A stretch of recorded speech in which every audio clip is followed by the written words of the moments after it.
قال رسول الله صلى الله عليه وعلى آله وسلم: إني رأيت البارحة عجبا.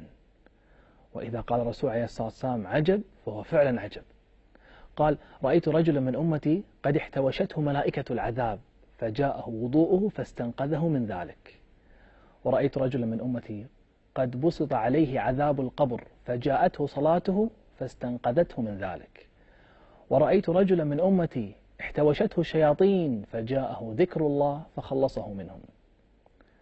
ورأيت رجلا من أمتي يلهث عطشا فجاءه صيام رمضان فسقاه. ورأيت رجلا من أمتي من بين يديه ظلمة ومن خلفه ظلمة وعن يمينه ظلمة وعن شماله ظلمة ومن فوقه ظلمة ومن تحته ظلمة فجاءته حجته وعمرته فاستخرجاه من الظلمة.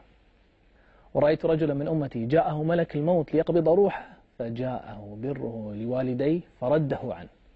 ورأيت رجلا من أمتي يكلم المؤمنين ولا يكلمونه فجاءته صلة الرحم فقالت إن هذا كان واصلا لرحمه فكلمه وكلموه وصار معهم.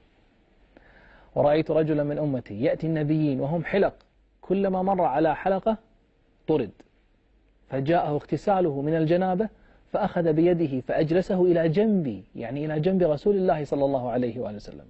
ورأيت رجلا من أمتي يتقي وهج النار بيديه عن وجهه فجاءته صدقته فصارت ظلا على رأسه وسترا على وجهه. إخواني أخواتي، الآن لم ينتهي الحديث.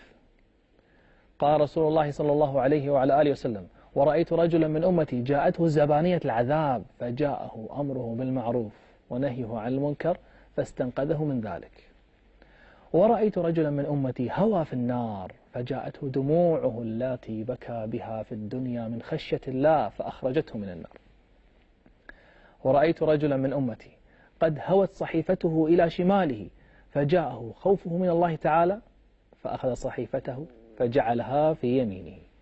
ورأيت رجلا من أمتي قد خف ميزانه فجاءه أفراطه فثقلوا ميزانه. أفراط أي أطفال الذين ماتوا في صغرهم. ورأيت رجلا من أمتي على شفير جهنم فجاءه وجله من الله فاستنقذه من ذلك. ورأيت رجلا من أمتي يرعد كما ترعد السعفة، السعفة غصن النخل يعني، فجاءه حسن ظنه بالله فسكن رعدته.